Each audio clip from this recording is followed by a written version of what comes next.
All right, what's happening, y'all? Another HEX stream. So this is Let's Talk About HEX, volume 15.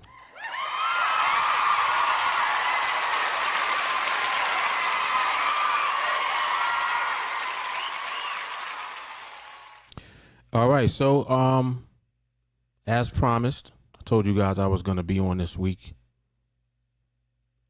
again with another stream specifically for HEX. I wanted to do another stream. Well, this is the first one for 2025 thus far. Hassan, what up, man? I want to talk about two specific things. So if you've been following HEX, if you've been following PulseChain, and if you're not on Twitter, I don't know if I would say to get on Twitter because it's like a rabbit hole when you get on Twitter. There's a lot of PulseChain and HEX communication on Twitter. Let me just say that. So you got to be prepared for all of the posting and, you know, like good and bad stuff. People talk a lot of shit about Richard Hart. They talk a lot of shit about HEX. They talk a lot of shit about PulseChain. As I said, good and bad. If you're not familiar with the ecosystem, I'm recommending Twitter just to familiarize yourself more so with how the community is with this section of crypto. So HEX, PulseChain, PulseX, incentive token, all of these tokens, they're within the DeFi section of crypto. If you're not sure what DeFi means, it just simply means decentralized finance. So DeFi is basically what crypto was intended to be.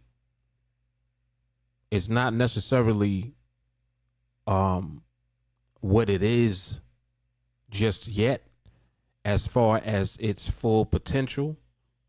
And what I mean by that is, you know, there are millions of people that have their coins or their tokens on centralized exchanges such as Coinbase, Kraken, Crypto.com, CashApp. And what I mean by centralized is that all of these platforms collect your personal information so they know who you are.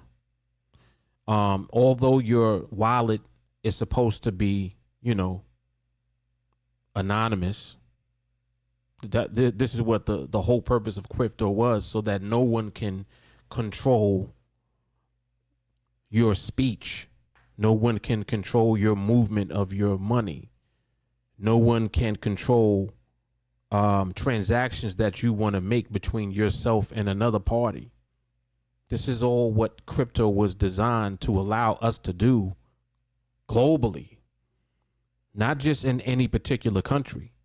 So crypto is not a country thing. Like, it's not, you know, for the US, for Europe, you know, for the Middle East, for South America. It's not limited to a country or an area of the world.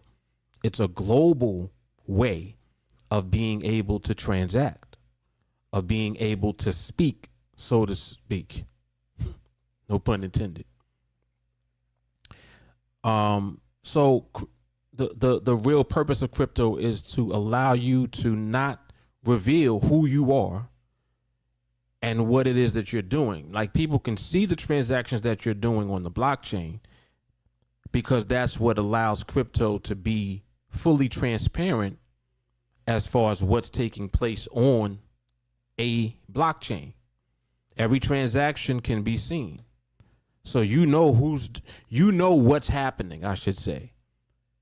But in real DeFi, you don't know who necessarily is doing what unless you do, you know, real research to find out who someone is as far as their wallet goes, what wallet is connected to an individual. But in all honesty, you're speculating or you're assuming that it belongs to a person. You don't necessarily know that it does or not.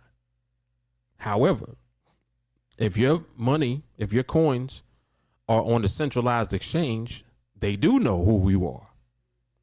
And if they know who you are, then you're basically subject to all of the limitations and the laws that go along with a country or a government knowing who you are and what it is that you're doing. So crypto was created to save us from that. Allow us to be anonymous. Allow us not to necessarily reveal our identity and how much wealth we possess, how much money we have in our possession.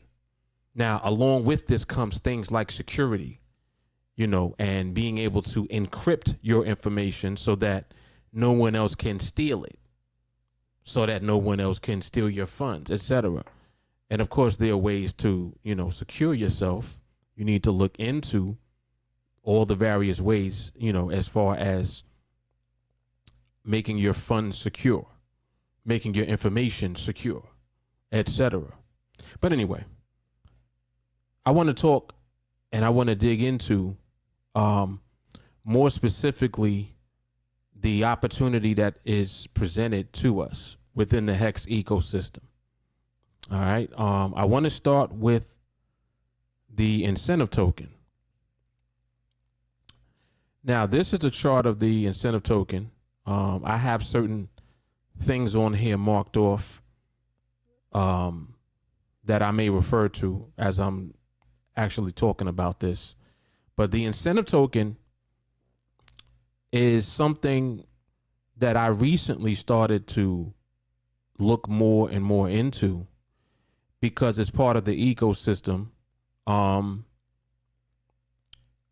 As I've done observation of the incentive token, what it is, how it fits into the fit of the ecosystem as far as supply, how many of these tokens are actually available.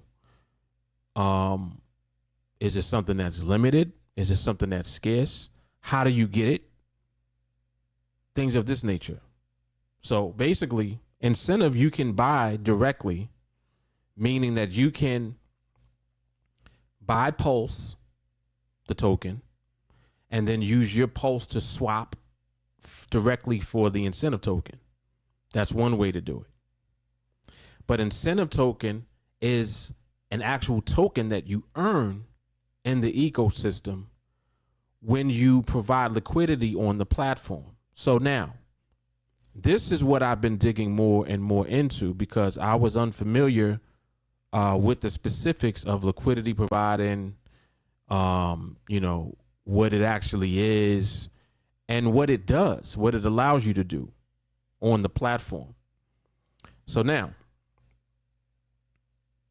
PulseX is the actual exchange that we're using. So the same way that on the Ethereum network, in order for you to use Ethereum, you have to use what's called a DEX or a decentralized exchange. The DEX for Ethereum is called Uniswap. Now there are other ones, of course. I think you got something called Pancake Swap, and there's a bunch of other ones too that you can also use to transact on the Ethereum blockchain, right? So Uniswap is the one I'm referring to for this example.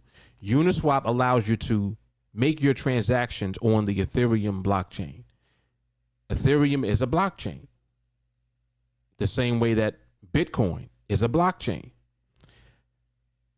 One of the major differences between Bitcoin and Ethereum is that on Ethereum, you have, I don't even know how many tokens that you can transact on, meaning that you can buy or acquire a bunch of different smart contracts, tokens. What's the other thing I'm thinking about? like the images and stuff that you can get. What's the name for that stuff? Anyway, whatever it's called. All of those things you have access to on Ethereum. You actually acquire those things by buying Ethereum first and then swapping your Ethereum for whatever the coin is. So when HEX launched, HEX was launched on Ethereum. HEX was launched on Ethereum, and the purpose of HEX, as we know, was to be a store of value in a similar manner to the way that Bitcoin is. But HEX has a bunch of improvements to it that allow it to not only be a better store of value, but to be something that is just more lucrative relative to Bitcoin. I don't want to say that it was made to compete with Bitcoin or anything of that nature, because HEX is its own thing. However, it was designed off of the elements of what Bitcoin was intended to be. So HEX is, to me, the fully decentralized version of Bitcoin and better. That's what it represents to me. That's the best way I would describe it personally. Okay. And yes, NFT. Thank you, Jerry. Yes. Thank you, sir. NFT. Which I think stands for, what is it? Non-fungible tokens or something like that. So basically images and, stuff that you want to just store on the blockchain, because the blockchain is not just limited to coins. You can put information, you can put data, you can put pictures, you can put all type of stuff on the blockchain, because it's basically encryption.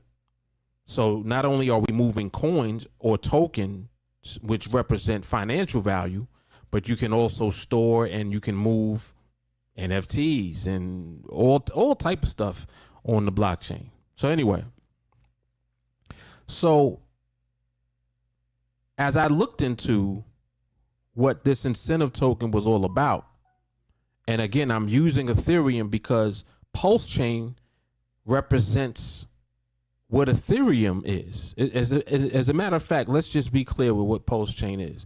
PulseChain is literally an exact copy of the Ethereum blockchain, the whole blockchain.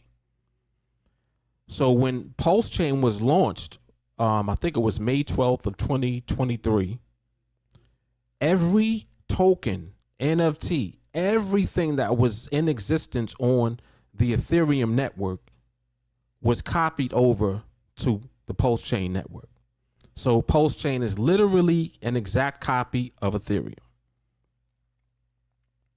Now, what gave PulseChain value was when people bridged financial, or what do you call it? I guess they bridged money. No, but they bridged tokens. They bridged their Ethereum, which is the financial value from the Ethereum network. They bridged it over into PulseChain, and then that created value on the PulseChain network. So as time went by, you started to see the value of PulseChain and the tokens on PulseChain that were copied over from Ethereum begin to have value, because now you actually have monetary value moving from Ethereum into PulseChain, which is basically liquidity, actual money or cash moving from the Ethereum network into PulseChain. This took place over time. So understand that when PulseChain was created, PulseChain literally is an exact copy of Ethereum, and value is bridged over from Ethereum into PulseChain. And over time, this is how PulseChain acquired more and more value. And this is, of course, how PulseChain will continue to acquire more value. As time went on, you had more ways to acquire or to buy the PulseChain, which is the gas token. And this is what I had meant to refer to about Ethereum when I was talking about Ethereum and Uniswap. So Uniswap is the decentralized exchange for Ethereum. Ethereum was copied over, and we call it PulseChain. We also took the Uniswap, the exchange, because you need an exchange to make the transactions on the blockchain. So what exchange are we going to use for PulseChain? We're going to use what's called PulseX. PulseX is a copy of Uniswap, but better. The same way that PulseChain was Ethereum copied over. And it's going to be a much better version of Ethereum because you have lower gas fees. You have basically every token that you had on Ethereum was copied over into PulseChain. And over time, as people become aware that they have the same tokens that they had on Ethereum or it exist on PulseChain. A lot of people don't even know that they got money over there, but this is what actually happened when PulseChain was created. So this is what I'm excited about as far as the opportunity, because we're so early in this opportunity that it's similar to being early in Ethereum. You see where I'm going? Imagine being aware of Ethereum at the very beginning and just literally accumulating more and more Ethereum at the beginning. What if you knew about Ethereum early on when it first launched and you had an opportunity to just buy it, just accumulate it? Would you have done it? Most people will say, of course. I don't know about that. I don't know. Because the same opportunity that the early people in Ethereum had, we all have now in PulseChain. And I don't know if people understand that and understand the way that crypto works and understand the fact that DeFi is what crypto was intended to be. But you had all of these companies that were basically forced to collect personal information, which centralized what was intended to not be centralized. And then you have a guy like Richard Hart that comes along and sees, okay, it's not supposed to be this way. Let's make it better. So he literally copies the exact same thing that's already there and makes it better. And now we have the true intended way that these coins are supposed to be over here in the PulseChain ecosystem. So again, let me just rewind, so just to recap so that I can go back a little bit to what I was talking about when I first started. HEX is what? HEX is a better version of Bitcoin to me. I'm not going to say it's the better Bitcoin. I'm not doing that. Because people like to, like people are very faithful to what they believe in. So for people that are maxis in Bitcoin, they don't want to hear shit about that. They don't want to hear you say that. We mean it's better. If it's better, then it would be, it would be up in price right now. No, we're early. It's not going to be up in price yet. It's early. It's not supposed to be up yet. But the thing is that over time, as people realize what DeFi is, where do you think they're going to go? They're going to go to the real DeFi. And that's what we have in the HEX ecosystem. So that's the key. Understanding what DeFi is. Understanding that if your money is sitting on Coinbase, if your coins are sitting on Coinbase, those are not your coins. Those are Coinbase's coins. Y'all do understand that, yes? I hope you do. If your money's sitting over on crypto.com or sitting in Kraken or sitting on CashApp and your coins are just there, them ain't your coins, bro. So what you need to learn is how to use DeFi. So you have decentralized wallets that you can obtain that don't collect your information. Example, internetmoney.io, that's a wallet. Phantom, that's another wallet. There's a wallet called Rabby. These are DeFi wallets. Even MetaMask, DeFi wallet. Although MetaMask ain't the best because they got issues with HEX and whatever. But for now, understand that it's under the DeFi umbrella. So these are DeFi wallets that I'm referring to. MetaMask, InternetMoney.io, Phantom, Rabby. Those are DeFi wallets. So this means that you can obtain a wallet with any one of those apps and any one of those platforms. They don't collect any of your information. You're remaining anonymous, and you're the one holding the keys to your coins. So your seed phrase, that's your seed phrase. You store that and you put that away and you secure that information. Only you have access to your wallet. Only you will have the seed phrase, which means nobody can just come and take your wallet unless you give them your seed phrase. Am I making sense? Versus going on Coinbase, right now, people still trying to buy the Trump coin. They can't buy the Trump coin because they're trying to use Solana, and the Solana network is congested and it ain't working. It's very faulty. This is a lot that is in the crypto space. As you just become more familiar with things, you'll understand how important and how necessary HEX and the HEX ecosystem really is. Solana always had issues. They had their technology has been failing for a long time since they launched. But they're a very popular blockchain. That's where Trump, that's where Melania, all those coins that just launched, they over there on Solana. But from what I saw, they're taking the money that they're making from those coins and they're buying Ethereum. And who copied Ethereum? Are y'all starting to put the pieces together? This shit goes deep, man. This is very interesting stuff. It really is. That's that's why I don't do these streams that often, because I'm just constantly collecting information and figuring things out and just becoming more and more aware. Because crypto is the space that you want to be in for building your wealth. Period. It's not even close to anything else that you can think of. It ain't close to real estate. Crypto is way better. But you want to be doing whatever you're doing the right way.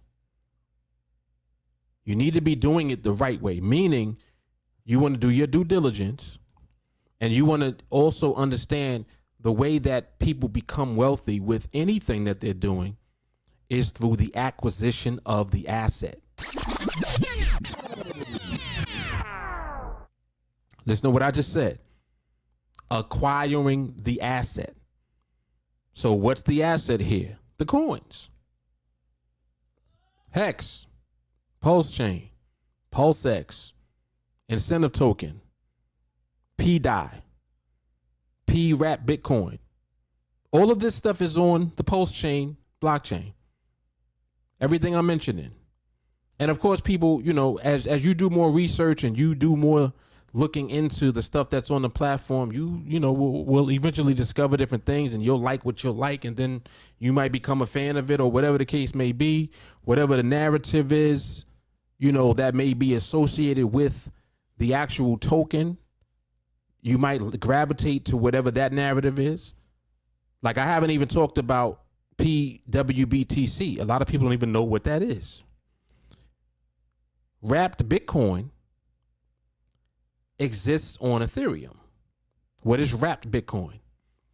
Well, when you take Bitcoin and you move it into the Ethereum blockchain, it becomes wrapped on the Ethereum blockchain, meaning it's wrapped so that it functions and it works on Ethereum. It's literally the same Bitcoin. But in order for you to use it on the blockchain, on Ethereum, it has to be wrapped. So now Bitcoin becomes wrapped Bitcoin. BTC becomes WBTC on Ethereum. Follow me? Who copied Ethereum? PulseChain. PulseChain also brought over WBTC along with every other coin on it. PulseChain copied all of them, including WBTC, which is what? Bitcoin. So on PulseChain, you have WBTC on PulseChain, which is a separate token. You got to keep up. And y'all can rewind this and go back and just listen to little things that I'm bringing up, because it'll help to guide you to what to look into later on. So just follow me. The WBTC from Ethereum is also on PulseChain. It's PWBTC. So basically, anytime you look on PulseChain and you see a P in front of whatever the token name is, that just means PulseChain. It just means the same token that came from Ethereum existing on the PulseChain blockchain. Okay? So now, remember that when all of these tokens were copied over to PulseChain, they had no value. They had zero value yet. They all achieved value as Ethereum was bridged over into PulseChain and liquidity began to be provided on PulseChain. So now you have money moving around on PulseChain between all of the coins. You have transactions going on between all of the coins. Some people might want to move their money into PulseX. Some people might want to move their money into PWBTC or HEX on PulseChain, or wrapped HEX from Ethereum that's on PulseChain. It sounds like a lot, but it's not. As you begin to just understand it, you begin to realize, like, oh shit, there's just a wealth of opportunity over here on PulseChain. Yeah. That's the point I'm making. And we are early. That's what you should be excited about. You should be glad nobody knows yet. You should be glad that Richard Hart got sued by the SEC. Because people that don't believe in DeFi sold all their coins as soon as they heard the news and the prices came down. What happens when you buy something that costs less? You get more of it. How do we increase our wealth? Acquisition of the asset. So we're doing what? Getting more of the asset.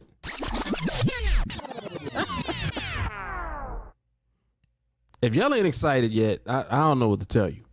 I just get excited just talking about this, because I already know what's happening. The same thing that happened already is gonna happen with PulseChain. Same thing. But it's gonna be even crazier, because you have a lot of people that are at the beginning now that are very smart, and they're not gonna sell. Like me. I'm not selling shit. Bitcoin's over 100,000 right now. I've been buying Bitcoin since 2016 and ain't sold none yet.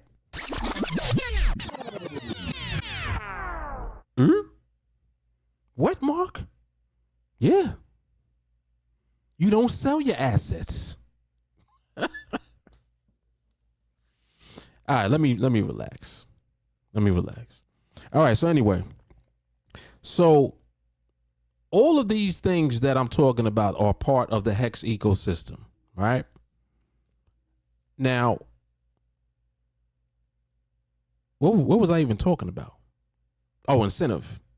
So with incentive token, two things happen with incentive token. You can use your Pulse to swap into incentive. And understand, Pulse is the gas token. So on Ethereum, just as an example, when you go to Ethereum, when you buy Ethereum, anything else you want to buy that's on the Ethereum blockchain. So like for those of us that have been buying HEX ever since I started talking about it, when I first started mentioning HEX, it only existed on Ethereum. PulseChain did not launch yet. So this was before May of 2023 when I first started mentioning HEX. I had made a post on Facebook. I think, I was talking about, we missed out on Bitcoin, we missed out on Ethereum. I'm not missing out on HEX. It was a post like that. So HEX was on Ethereum first. In order to buy HEX, you needed to have Ethereum already, because Ethereum is the gas token, meaning that you need Ethereum to pay the transaction fee to buy HEX. Okay? On PulseChain, it's the same exact thing, because PulseChain is what? It's a copy of Ethereum. So on PulseChain, in order to buy anything on PulseChain, the same way that on Ethereum, you need Ethereum to buy anything on Ethereum, on PulseChain, you need Pulse to buy anything on PulseChain. So let's say that you wanted to take your Pulse and you wanted to buy some HEX on Pulse. It's going to cost you Pulse.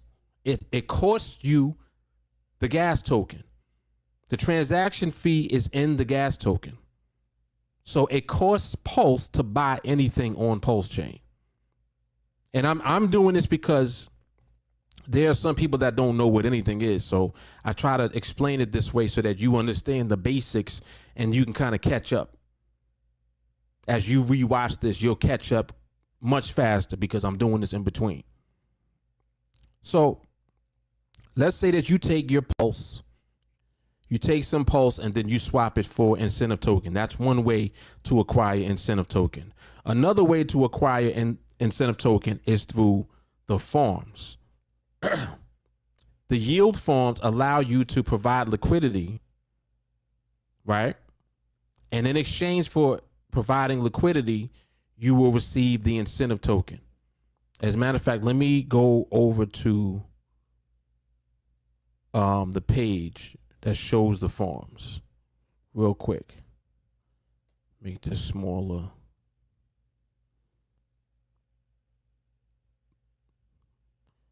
I'm gonna switch over to that page real quick.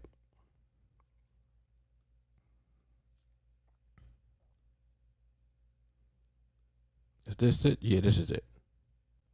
Okay. So now, this is on the PulseX site. So when you go to PulseX.com, and let me do it from the website. When you type in PulseX.com, this is what you see first. It should be loading right here. You see this? You click on right here where it says trade, and it's going to open up this page. From this page, this IPFS link, this link is going to take you to the PulseX actual exchange. And I'm going to click it so you can see. Now this is the PulseX exchange. Now you see where it says swap? This is what I was talking about a moment ago. If I wanted to take my Pulse and swap it for some incentive token, I can do that right here on this DEX. So PulseX is the DEX, or the decentralized exchange. This is where you swap from Pulse into whatever coin you want to buy. So swapping from Pulse to Ink, that's one way to do it. Now, another way to get incentive token is in the farms. So you see up here where it says farm. When you click that, it shows you the farms. And the farm is just simply where two coins are paired together and you're earning ink. And this is showing you what coins can be paired together in the farms in order for you to earn the incentive token. So you can, so for example, let's say that you have a bag of PulseX, and of course you have a bag of Pulse. And let's say that you wanted to provide liquidity with $1,000. What this does is it takes $500 worth of PulseX and $500 worth of Pulse, and that's going to be there to provide liquidity for both of those tokens on the platform. And providing liquidity is just simply meaning when people buy or sell the coin, you're either reducing one of your coins and increasing the other one when there's more demand for that coin, or vice versa. So when people want to buy PulseX, when you are providing liquidity in the pool, they are buying PulseX from you. But in order to get the PulseX, they have to swap it from something. What are they swapping it from? From Pulse. So they're receiving PulseX from you, but they're giving you more Pulse. So when you do liquidity providing, you're receiving more of one token and less of the other.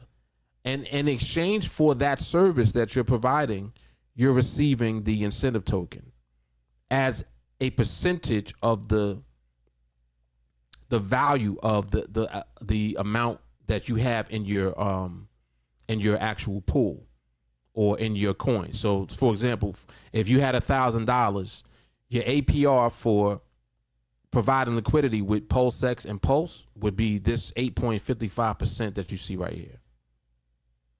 Okay, so hopefully that was a good explanation. I think that was an excellent explanation.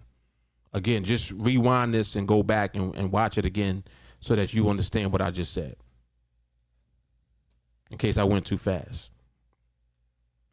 Another pair is the DAI Pulse. Another pair is USDC, and another pair is USDT. Those are the stable coins. So DAI is a stable coin, USDC is a stable coin, USDT is a stable coin. And these are the stables that were copied from Ethereum that are wrapped. So what does that mean?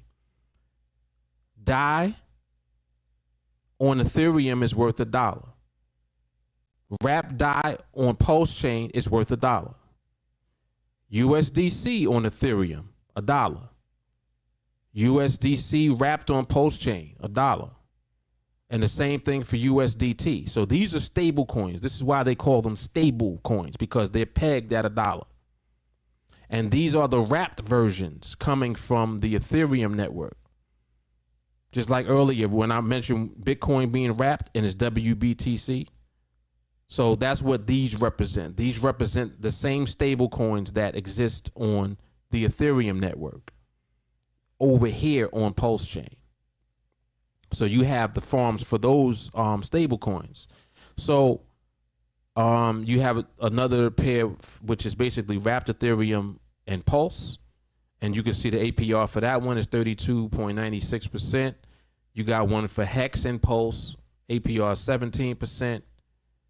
You got one for Ink and Pulse, APR is 25.62%. And you have one for Ink and PulseX at 18.77%. So these are the farms. So Bob, you providing liquidity using your tokens, you're earning incentive token in exchange. Now, if you notice with the stables, the APRs are higher. And the reason is that when people are buying Pulse, or really just buying anything in the ecosystem, you always got to buy Pulse first. So when you provide liquidity in the stables, it's the equivalent of you selling whatever your bag of Pulse is that you have, pretty much. Because people are buying Pulse. They have to buy Pulse first to do anything. So if people want to buy PulseX, for example, they got to buy Pulse first and then PulseX. If they want to buy HEX, they got to buy Pulse first and then HEX. You see?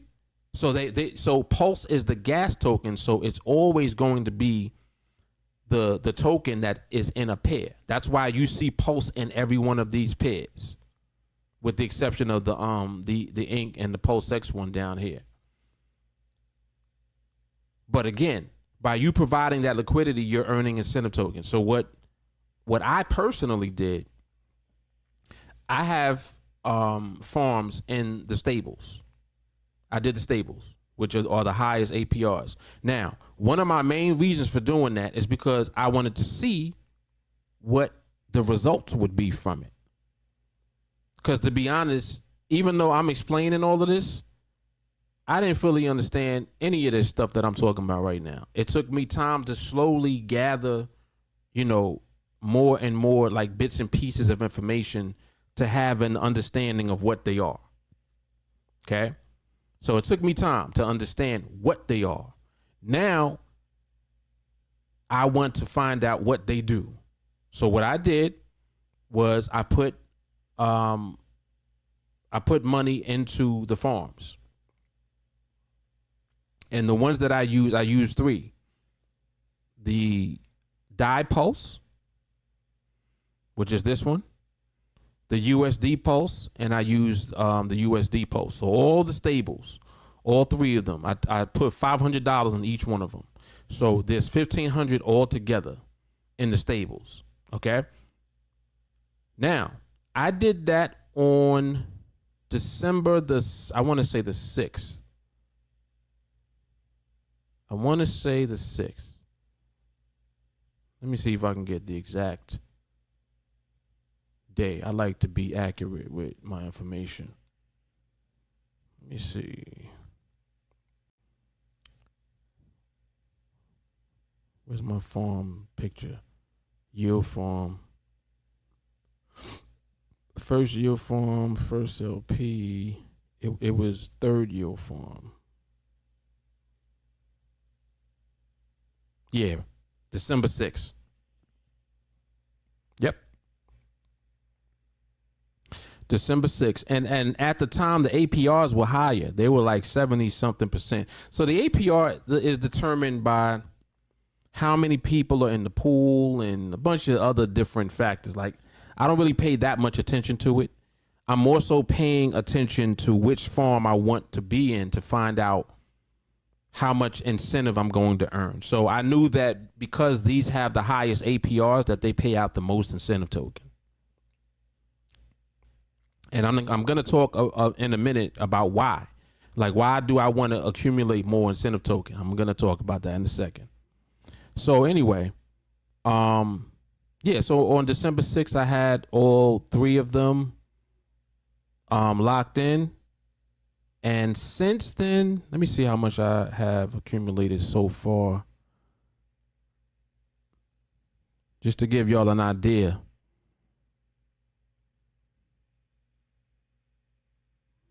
Is that 40? I think it's around 40. Hold on. Damn, I can't see shit. Yeah, 40. Yeah, so it's around 40. And what am I earning every day? And every day I'm earning roughly 0.83 incentive. All right, so let's do some calculations real quick. Today's January 22nd. How many days is that from December 6th until the 22nd? Of today, which is today, I should say. December 6th. All right, let's see. 6, so that's 1, 2, 3, 4, 5, 6. 6 times 7 is 42, 43, 44, 45, 46, 47. 47 days. In 47 days, I've accumulated 40 ink tokens. Okay.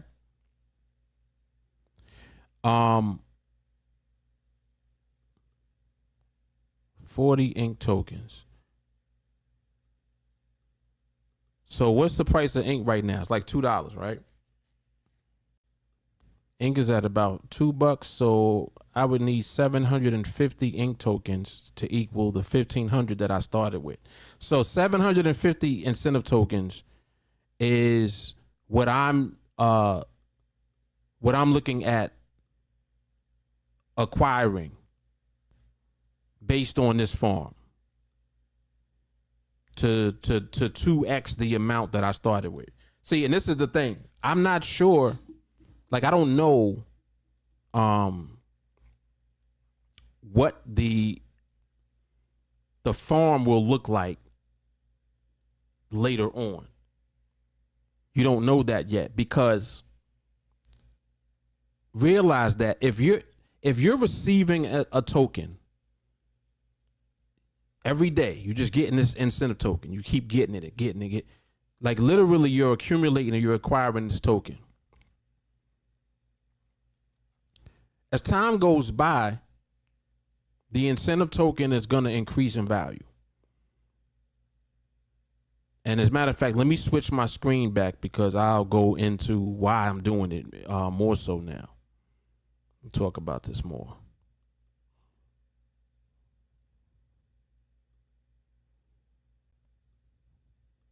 Switch back to this other screen. Where is it? Deck screener. There we go. So this is incentive token, right? So let me move this over. I want to kind of make these candles a little bigger.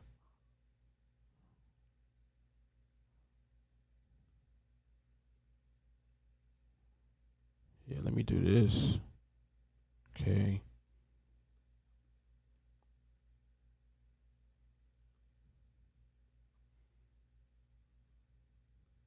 All right. So now let's talk about incentive token in more detail. All right. From the launch of the coin, which again, this launched on the same day that PulseChain launched.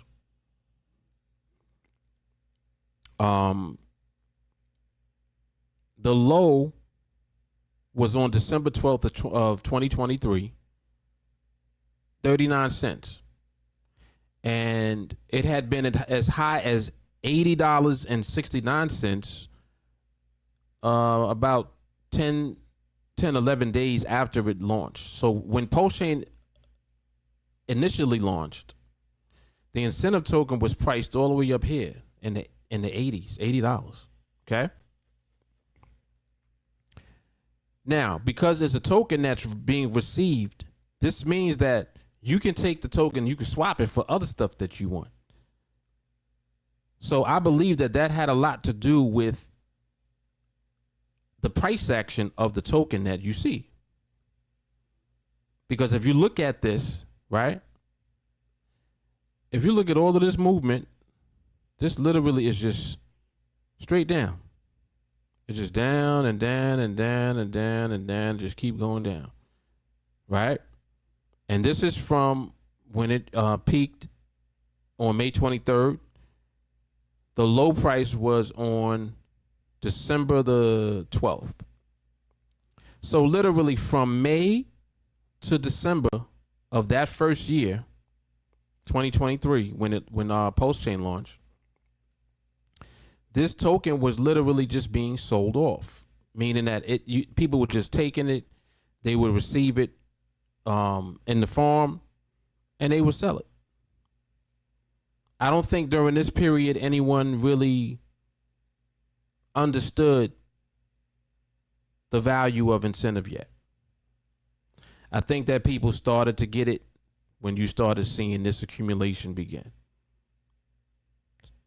So right at the beginning of 2024, if you look and see how sharp the movement was going up, this is people starting to understand what the hell is going on. That's what this movement represents. See, this is how markets are. Like, a lot of people don't realize that this is the nature of every market. When people don't understand what something is, they sell it. When people start to understand what something is, they start to buy it. They start accumulating it. And then you got the people that are in between that just speculate all day, every day. They want to buy just because it's going up. The people that become truly wealthy in anything are the ones that accumulate the asset and hold on to it. So understand now why I'm doing what I'm doing. So again, from January, it peaked out in March of 2024. So for about 3 months straight, it went up and it peaked out around $10, right? And if you look, the next move that took place, it hit a low, and this swing low was September 2024. So between March and September, it created this range. Now, you notice something? You notice that it's still in this range? This same range that was created from between $10 and the swing low here was around $1.37 or so. It's in a range. What does a range mean? Just for purposes of markets. When a market starts to be in a range, it means that people are deciding what it is that they want to do with the coin or with the asset. Let me refer to it as an asset. Back from January of 2024, people began to realize what incentive was. Like, oh, wait. Let me stop selling this. Because what if this coin actually becomes something way more valuable because of the way that it's designed? Now, let me just quickly explain what the difference is between incentive and the other tokens on PulseChain. Incentive was created in the farms. It was created literally as a reward token for when you provide liquidity. Follow me. It has a limited supply. What do we know about supply? When you have limited supply, but you have high demand, what happens to price?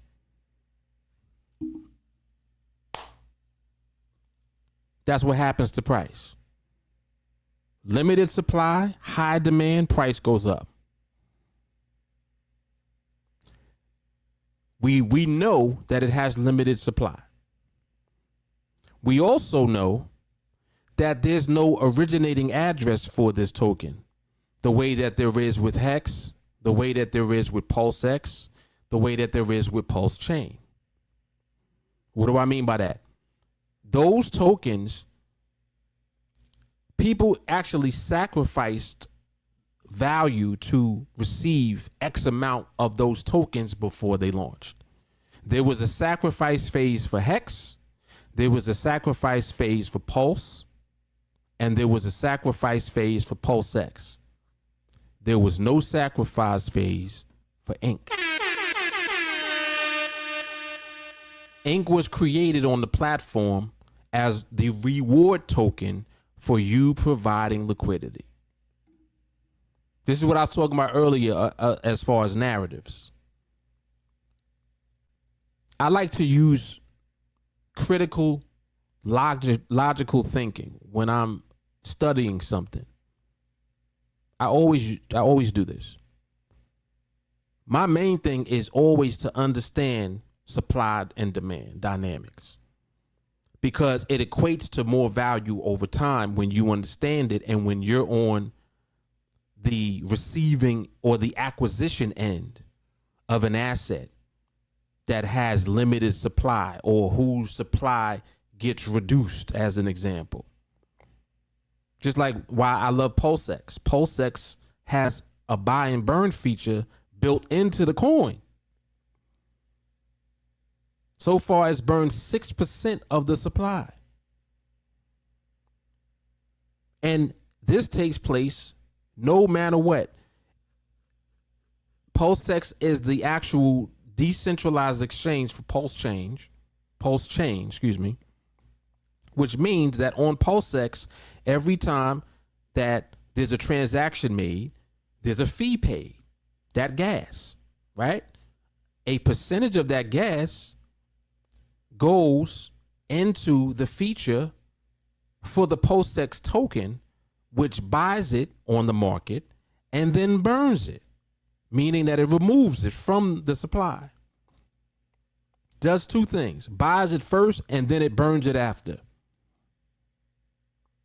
So it's creating buy pressure, and at the same time it's removing supply, which also creates long-term buy pressure. Because anytime a supply of something is limited and the demand increases for that asset, what happens to the price? It goes up. These are the mechanics that we're dealing with. So again, let me go back to incentive token. Incentive you can obtain by swapping. In other words, you can use another coin and you can swap it for incentive, or you can farm. I like the idea of doing both. Why? Because incentive token has limited supply. And because it is the reward token, we know that there is only but so many of these tokens, and you can only obtain it by farming, or you got to sell something else to get it. Or if you're putting fresh capital in, you got to put your fresh capital into Pulse first and then buy incentive. Right? So anyway, this is my logic behind why I'm buying incentive. The limited supply feature and the fact that there's no originating address for the token. In other words, there was no sacrifice for this token. It was created on the platform as the reward for liquidity provided. These are things I pay attention to. Now, all of these things I'm breaking down, like this is all stuff that shows the benefit and the value of this long term. Because this is a long-term play. HEX and the HEX ecosystem is a long game. This ain't, oh, let me buy some coins and try to see if I can get 100x. That's all bullshit. Ask anybody that is still trying to buy the Trump coin. That whole thing, by the way, actually helps the case against Richard Hart. All of this stuff is helping the SEC case against Richard Hart. Just for the record. The fact that the president of the United States, before he's about to be inaugurated, launches a crypto. Literally launches a meme coin, mind you. Because the coin is not intended to do anything. It's just a meme coin. It's just the Trump brand. That's it. And him and his wife do it. Yo. Like, it's so much insanity that goes on that just is like, oh my gosh. Like, what was that? But hey, like I said, all it's going to do is it's going to help the case with the SEC against Richard Hart, which ultimately is going to help our ecosystem for sure.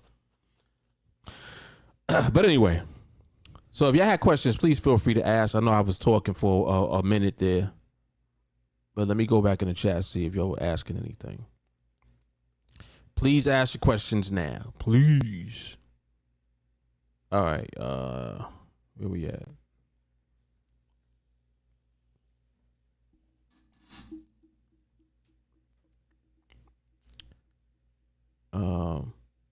Always a pleasure, Ryan. Always a pleasure. Walker's asking, how do you feel about the adoption, market awareness of HEX? How do I feel about it? Elaborate, which I'm not sure what you mean. I'm not sure what you're asking, Walker. Thank you, Tracy. Thank you, Tracy. Appreciate you tuning in. There you go. There you go. Yeah, they're talking. We could be hearing something this week from what I've seen on Twitter. They were mentioning today, actually. I I forgot what the exact day was for the 90-day window, but I know that the judge had pushed it back because she wanted to wait until after the inauguration, something like that. So, you know, we're gonna see what happens. We're gonna see what happens. It's only a matter of time. They're gonna, you know, and I do believe that it will be dismissed. If they don't dismiss it in full, because there's multiple parts. I know that the lawsuit was against the alter egos of Richard Hart. This is how they phrased it. Alter egos. HEX is an alter ego. PulseChain is an alter ego, and PulseX is like, what are y'all talking about? It's so silly. And for the record, the SEC damn near sued everybody. They sued XRP, lost, and then they opened up the case again. They appealed it. Who does that? Who does that? They just out, you know, like, in my opinion, they really just be out for the money grab, I believe. They try to get these companies, or, you know, whoever these founders are, to try to just pay some money, I think. That's really what I think they be doing. They just want some money. Yep, me too. Me too, Carrie. And it's my pleasure, of course.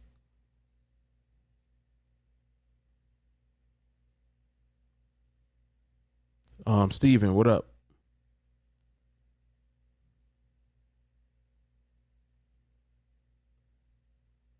$10,000X on Inc. is north of 7,500. Yeah. Yeah. Matter of fact, on this chart, what target did I have on there? $400. $400, I think, is 1,000X. $400 Inc. And I believe that will exceed that price. I believe that we're gonna see $1,000 Inc. in the future. So, you know, I'm just saying, like, because Inc. also, I believe, as far as institutions and people with a lot of money, whether they are like funds or groups or just people that have money that want to invest, incentive token would be the perfect thing for them to buy in this ecosystem because of the things that I mentioned.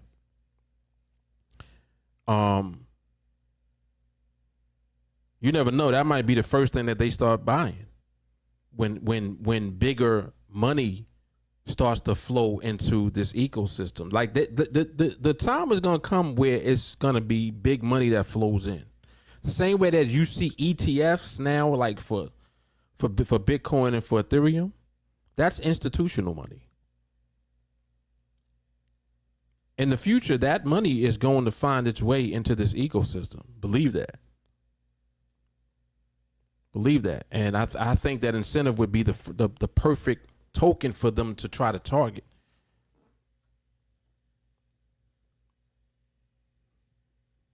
The perfect token. Let me keep going. Do you think that the market being generally ignorant of HEX is because of the hype being put toward meme coins? I think that a lot of people know about HEX already.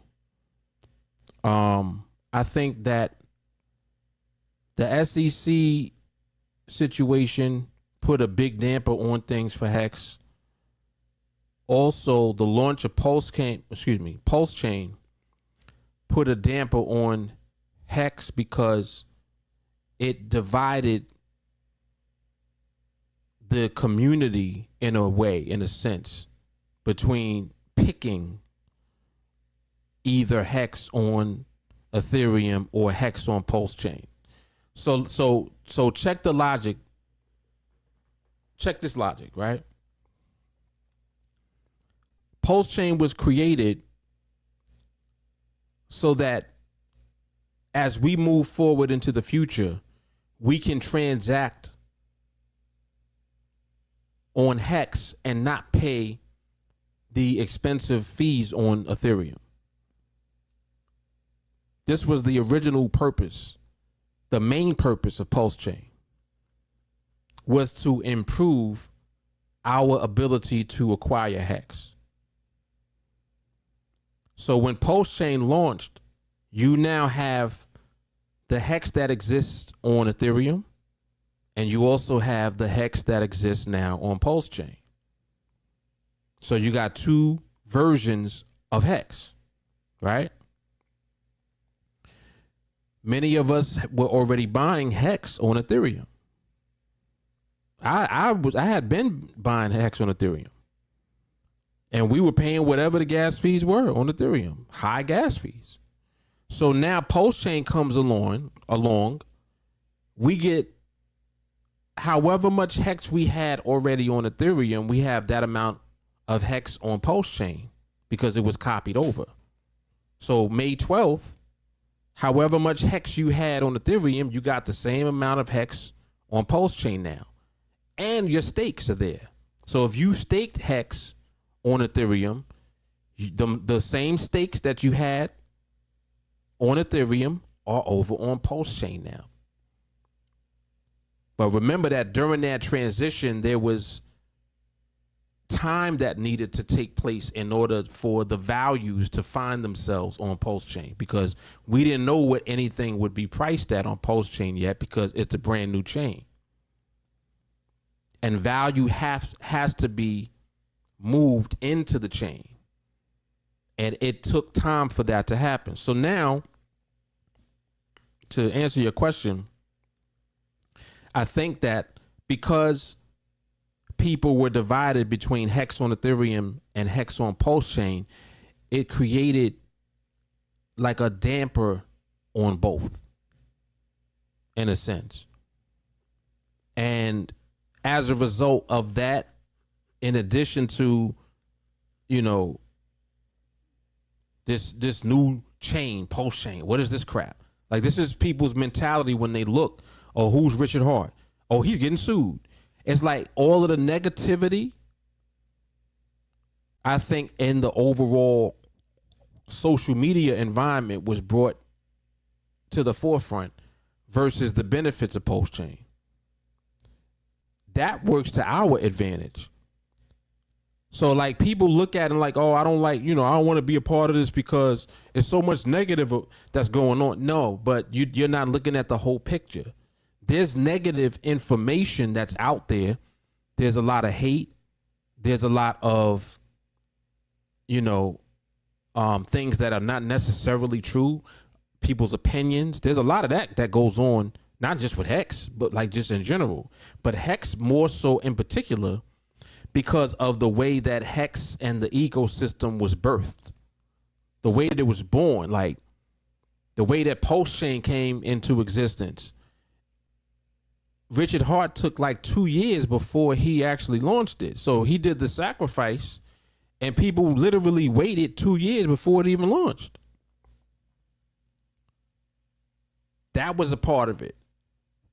People were getting antsy. People were like, yo, when are you going to launch? He still ain't launch it. Like, so negativity, so just more and more negativity fueling the price action.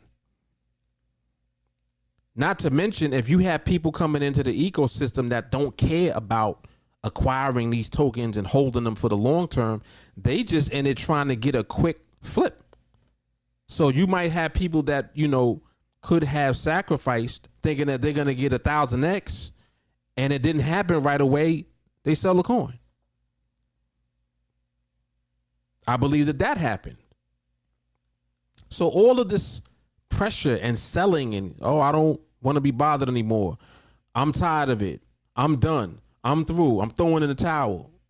Those are the weak hands. Think about all the negativity that had to be dealt with when Bitcoin started. Because you got to remember, when Bitcoin started, didn't nobody know nothing about nothing. There was no precedence for crypto. When Ethereum had happened, there was a precedence because you had Bitcoin already. So you kind of knew, all right, well, here we got, you know, this thing right here. This is for smart contracts and you can do a lot more with it versus Bitcoin. Is that a strong enough narrative for you to buy it and to hold it?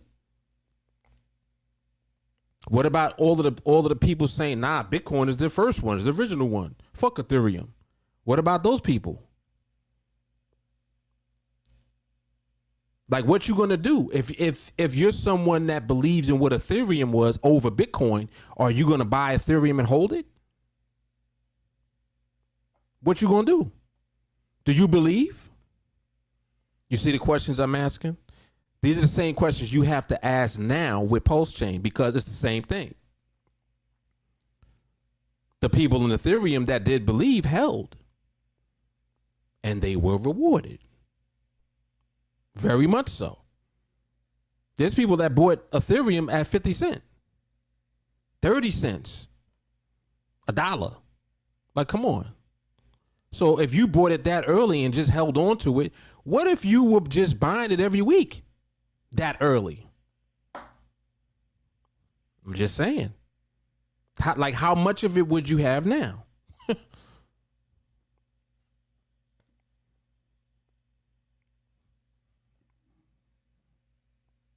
So I believe that in general, it's the same dynamic that takes place each time that you have something that comes along, which is a more powerful narrative than whatever the last one was.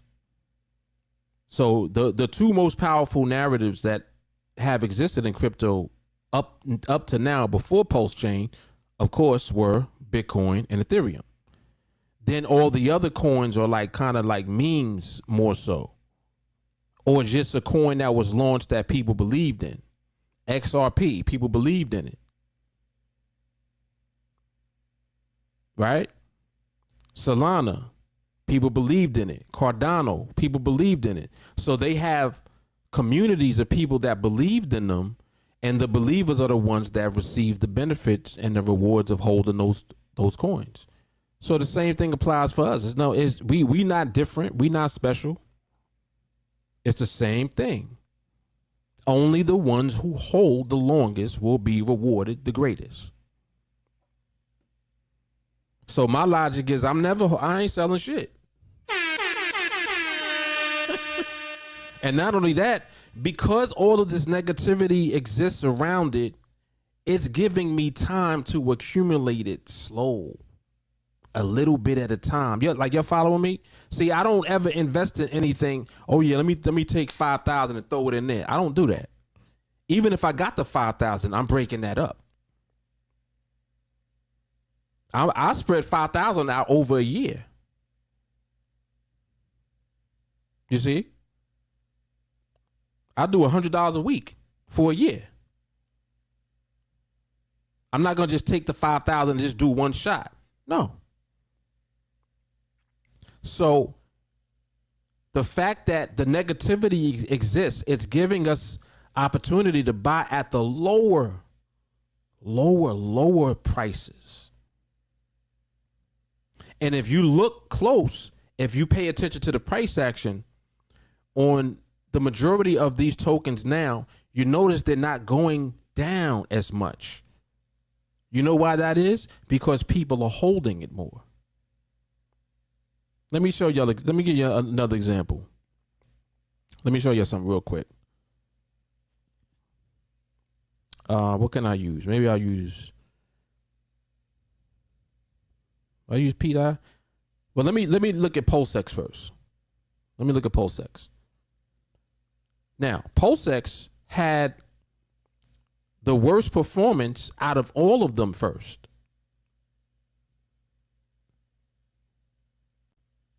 Let me scroll back here. Yeah, PulseX was the worst performing one out of all of them. Out of every token on PulseChain in the HEX ecosystem. So between HEX, PulseChain, and PulseX was the worst one. Now watch this.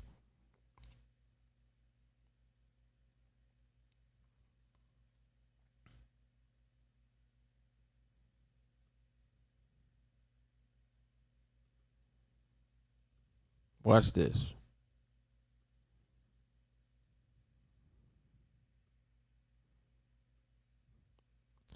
Back here was the launch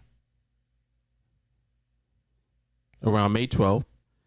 You started seeing the price action appear on the chart on the 17th, and it peaked back here on May 22nd,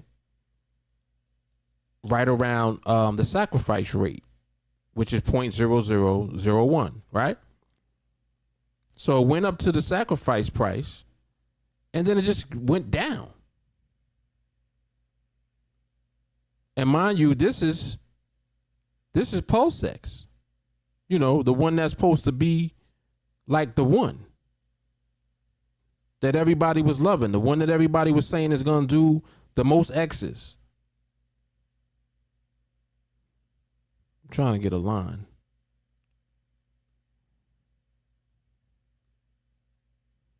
There we go. Yeah, so the one that everyone was saying was going to do the most X's had the worst performance. So from May up until, and let me zoom back in. From May up until September, straight down.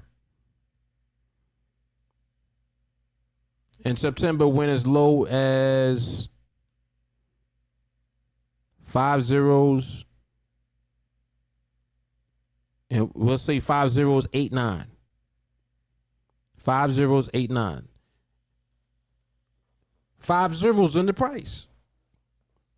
And I remember this vividly because I remember when it was around this price, I had started ramping up how much I was buying. I started buying more because I'm like, yeah, man. Yeah, this is what I like to see. This is what I'm saying to myself. I start buying more. Then in the ecosystem, you started to see some price appreciation. And then you saw the movement that came and brought the price all the way back up. It almost hit the high from May 22nd. It came all the way up here. And this was in March of last year. It came back up to sacrifice price, 3 zeros and a 1. So literally the worst performing out of all of them, the move back up was the biggest one. 10x right there. 10x. So if you're just accumulating over time, what you're doing is you're showing and proving how much you're believing. Because it doesn't matter to you what the price is doing. And what happens is the longer that the prices stay lower, the more of the asset you're able to get. That's what I like. So I like when something that I know already is a powerful asset that I'm accumulating more of has low prices. I like that shit. The longer that it stays in the lower price ranges, I know that I'm getting the most bang for my buck because I'm only putting in a little at a time, but I'm doing it consistently. So whatever my number is, just as an example, and I talk about this in the wealth creation series and in the personal finance series on the channel. Those are two playlists that I have on this channel. You should definitely check those out. But I know that as I commit to whatever the amount is. So if, let's say, I say, all right, every week I'm buying $100 worth of whatever I'm buying. So if I'm focused on PulseX, I'm buying $100 every week. That's it. But what I tend to do is just like I did back here.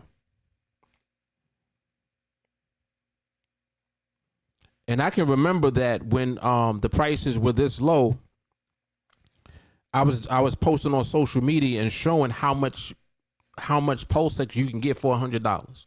I remember that vividly. I know I have videos out there that I like little shorts and stuff that I did talking about it.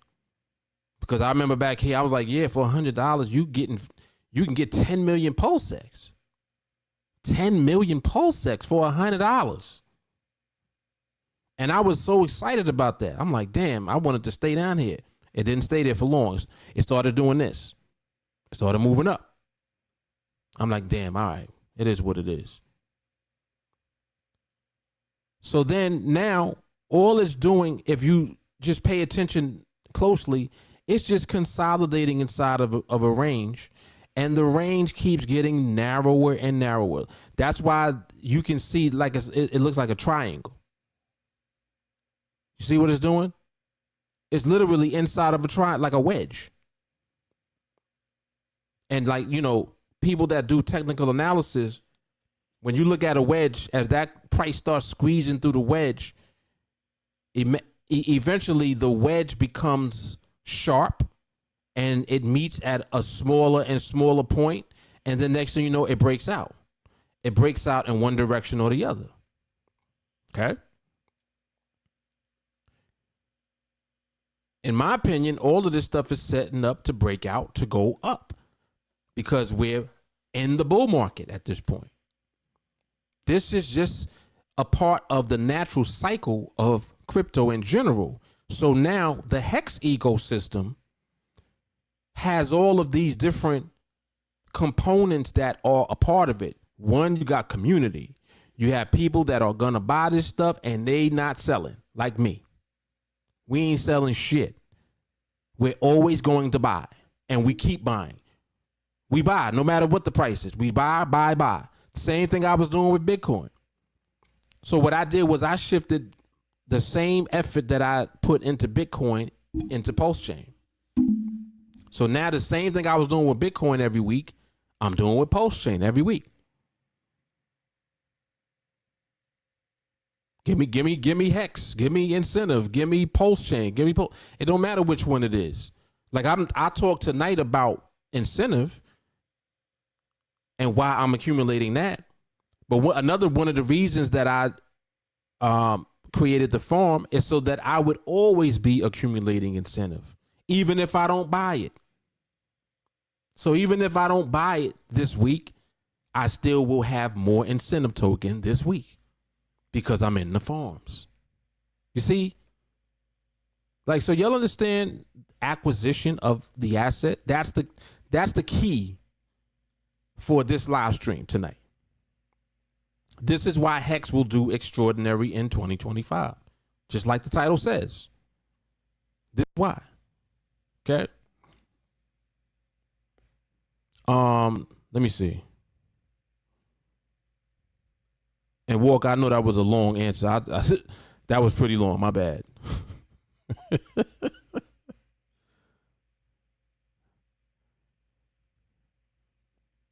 All right, let me come back over. I know this next bull run is supposed to be for utility coins, and the next bull cycle is supposedly set for true DeFi. So HEX may have another full cycle before it's properly recognized by the market.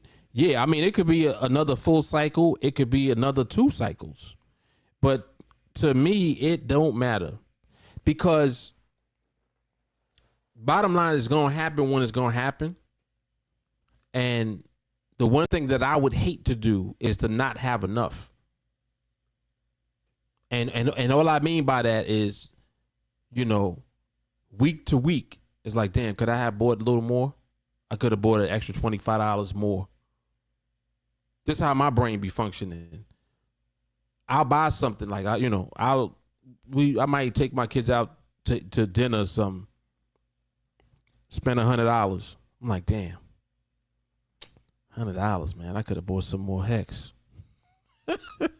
Like this is just it's just something that I do. I'm like that. I'm always thinking about what I could have done with any cash that I have. Period. Yeah, Nuclear Herbs is excellent. He's really good.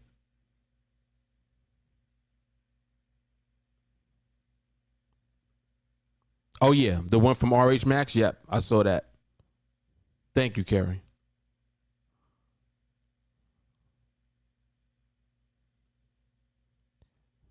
Yeah, I mean, the industries in general. I think I was talking about this earlier. The same industries that like to buy ETFs, same ones. So I believe that incentive would be the first one that they would look at.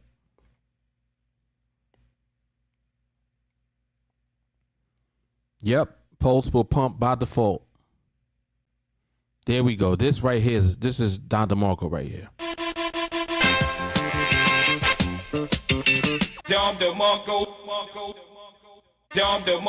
That's it. That's the key. All the negativity gives us time.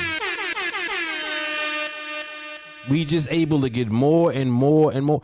See, the key is being consistent. That's it. That this is why I stress every week. This is why I do it.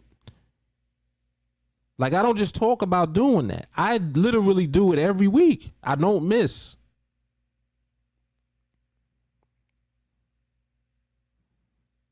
Yeah, and see, all right. Check this out. By the time anything is in the mainstream, it's too late. By the time it's in the mainstream, it's way too late.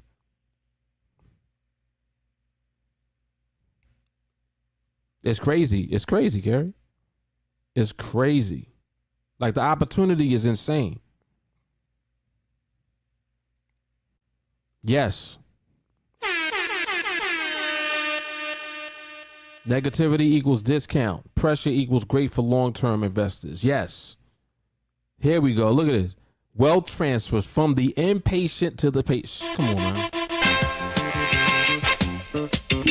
Y'all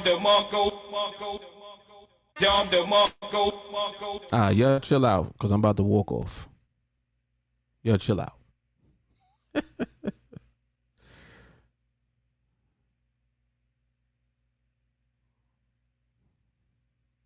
Of course. Of course. And see, it's because of the mentality. See, this is why you got to be careful also to, like, who you pay attention to and who you listen to. I believe that when people run into, when they run into this content is definitely different, because I'm very unorthodox. You know, like, I talk about long-term things, even though, you know, like, we do professional trading, of course, which is much shorter term. But as far as wealth building, that's long-term. So your mentality has to be long-term. Your execution has to be a long-term, consistent plan. Because there's only a set window of time that you have to accumulate an asset that has no limit at the top. If that makes sense. It's just like how people, like, no one ever would have thought that Bitcoin would be at the price that it is now. The same way now, nobody believes that Bitcoin will be $1 million. But Bitcoin will be $1 million. How much Bitcoin you going to have left when it's $1 million? The same way when Bitcoin was $600. Like, when I first started buying it, it was $600, 2016. And it was hard to get.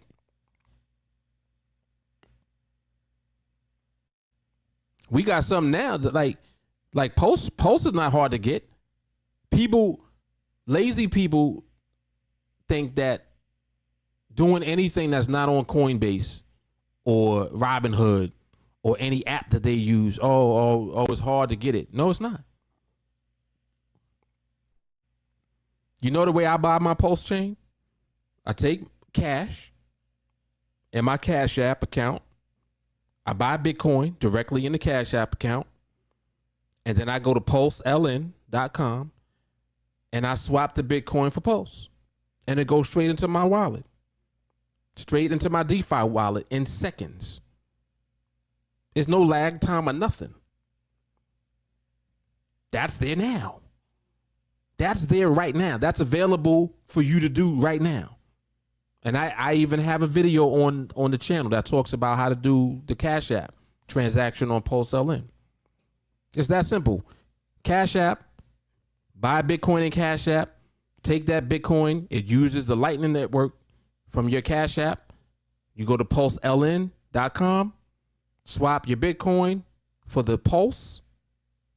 When you put the transaction in, that Pulse is in your wallet within seconds. Literally. Come on, man. Come on. Like, you can't be lazy. Cannot be lazy. Yep. That's what they call it. Pendant, flag, all of that. Yes. Okay, Mark. I'm not sure if this is good or bad, but okay.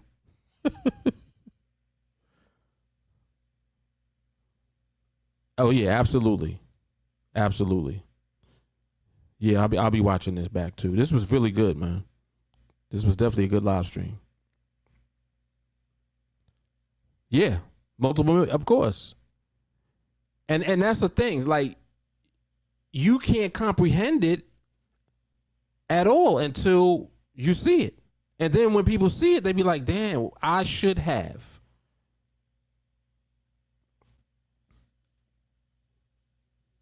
You should have? Are you serious? I remember during COVID, I talk about this all the time. But I did a live stream just when I was doing live streams in the car.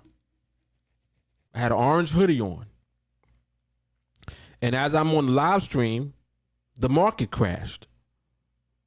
And Bitcoin went to, I think it was $3,700 or $3,800. And I said it on the live. I said, oh shit, Bitcoin is under 4,000. I'm gonna buy some more. So in other words, in my head, I already buy it every week. But in my mind, I'm like, you know what? I'm gonna buy more. Like, in other words, I'm buying extra Bitcoin because the price dropped. Now, if in your head, when you do math, how many X's is the current price from $4,000? That sounds like 25X to me. Them X's, they add up. And mind you, this was during COVID. So that was what, 2019? Yeah, I think it was 2019. Here we are, 2025. 5-6 years later. How much Bitcoin you got? So, again, so I talk about these things because there's no reason, there's no excuse for being left out or being left behind. And I don't like bullshit. So I don't, like, my mind is not scattered all over the place. Oh, Mark, what about this coin? Oh, Mark, what about that coin? What about XRP? You buying XRP? What about Cardano? What about Solana? I don't care about anything other than what I'm focused on. Through my research, through my observation, I've done enough to know and to figure out what's the best, in my opinion, based on my level of intelligence and understanding. I see clearly what's the best. What's the best move? We know that true DeFi or real DeFi is definitely the best move. Has to be that. If you delve into Richard Hart and you listen to him, the dude is talking about freedom of speech, freedom of movement, like all of these freedoms that are associated with crypto that we're supposed to have. And here you have a government agency trying to remove our freedoms from us.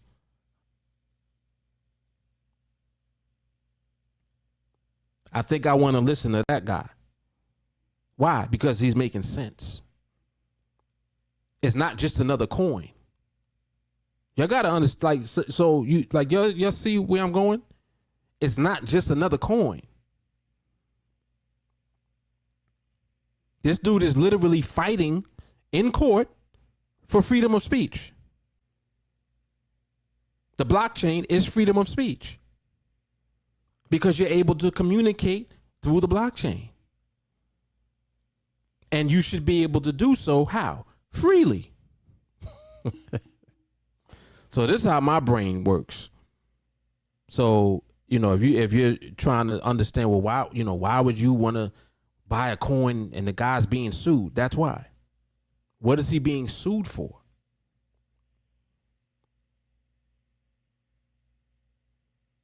What happens when the case is probably dismissed?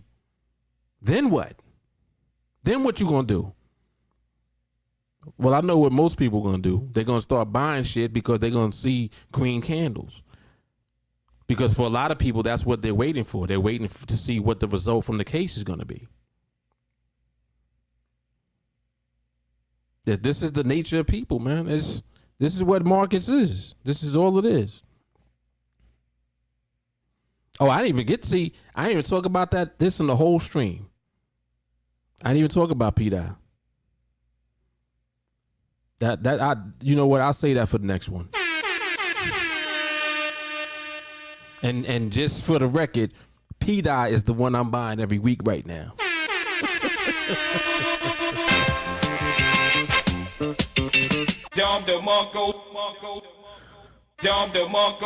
This is one of the reasons that I set the farm up, because I wanted to make sure I could still get incentive as I'm buying more P-Dye. But anyway, we'll save that for the next stream.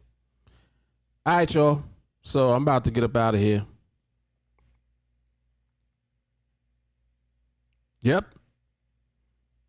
Like literally created an opportunity, man.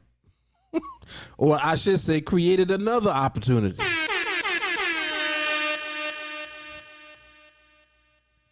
So, and I'll give my take real quick.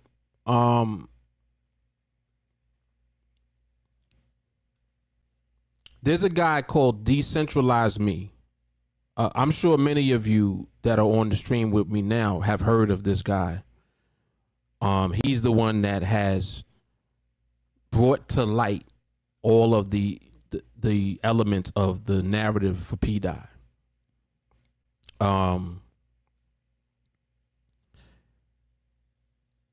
Every blockchain needs to have stable coins.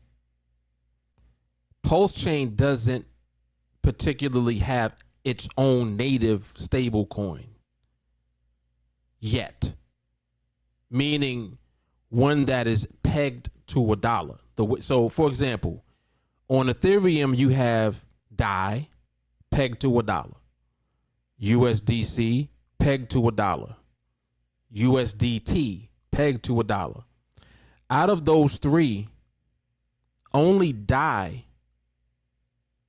does not have what do you call it? Keys, whatever the keys are called, where someone controls the token and can do shit like they can basically turn the token on or off. So Tether controls USDT.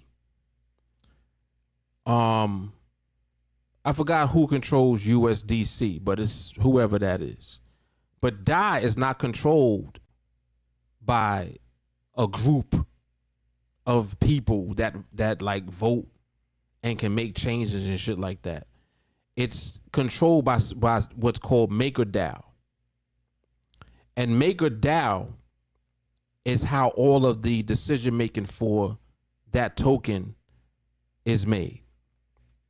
So again, because everything was copied from Ethereum over to PulseChain, if someone is able to gain complete control of one of the stable coins, at least, in this case, it would be DAI, because DAI doesn't have outside entities controlling it like USDT does have with Tether and USDC does.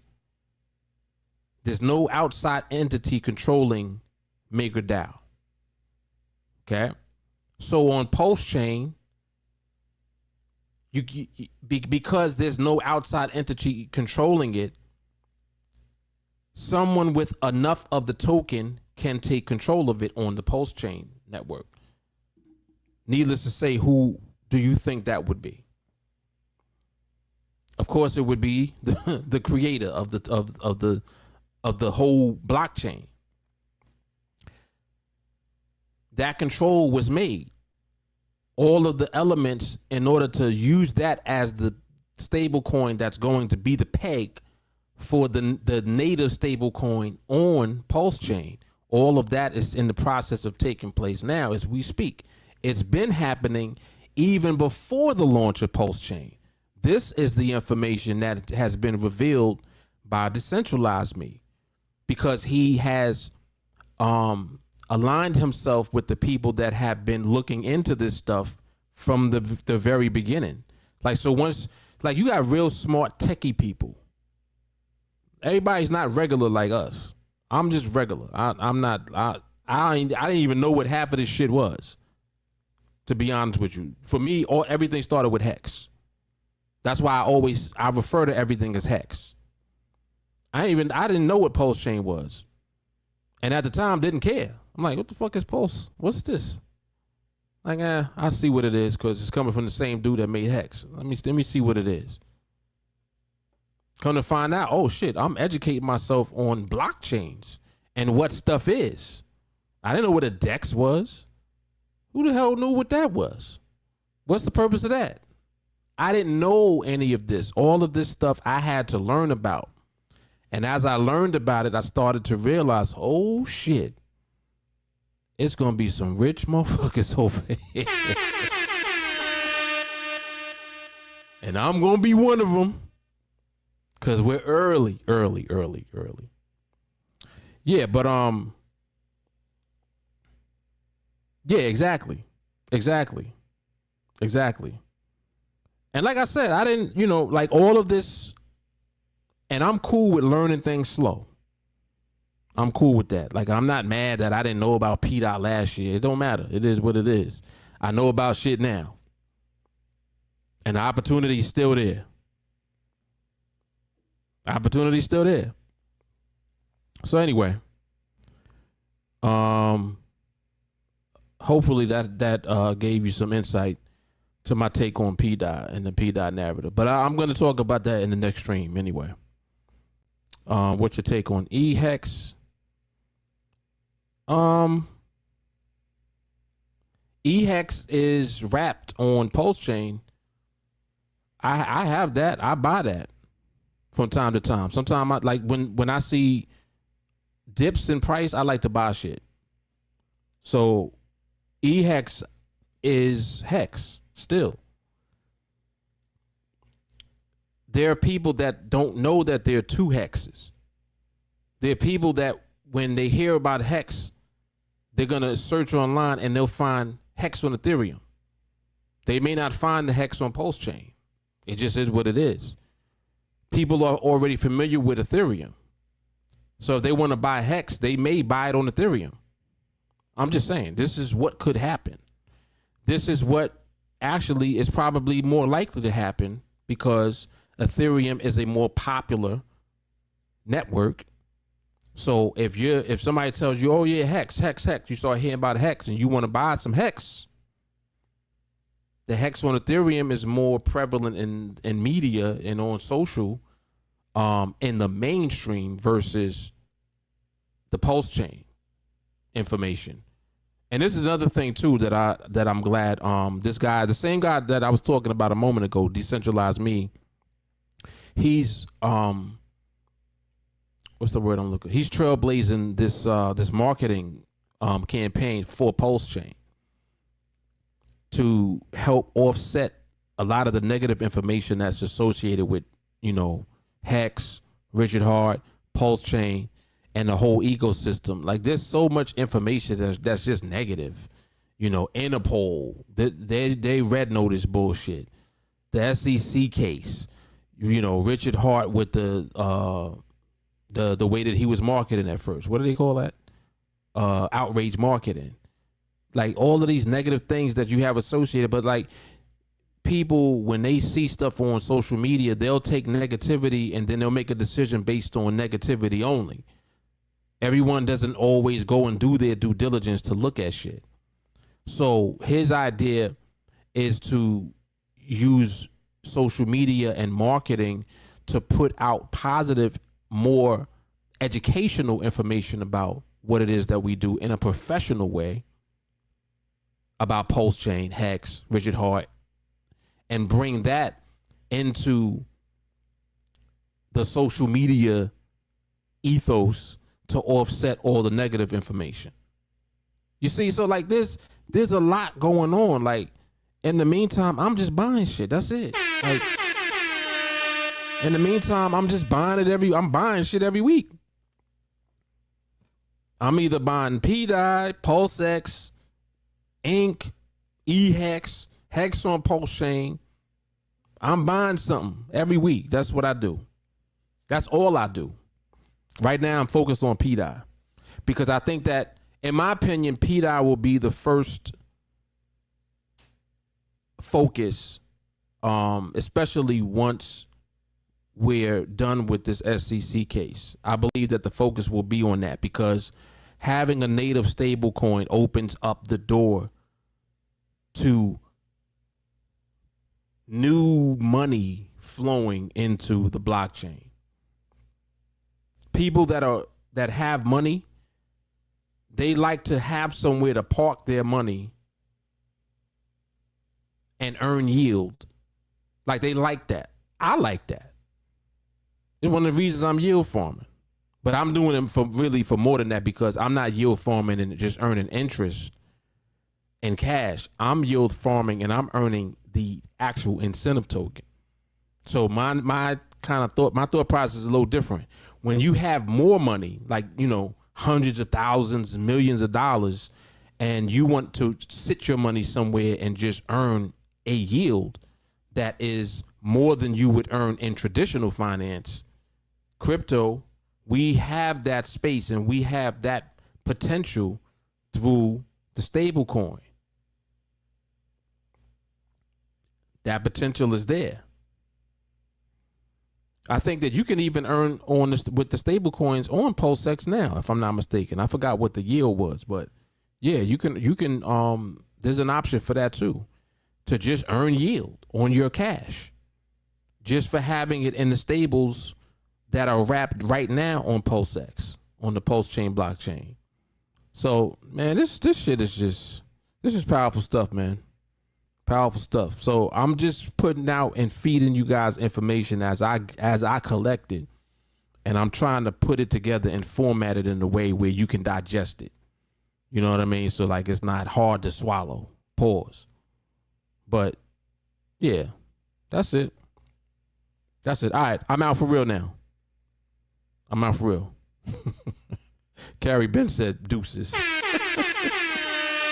All right, y'all. So I'm gonna holler at y'all. Y'all know what it is. This is Let's Talk About HEX, baby, volume number 15.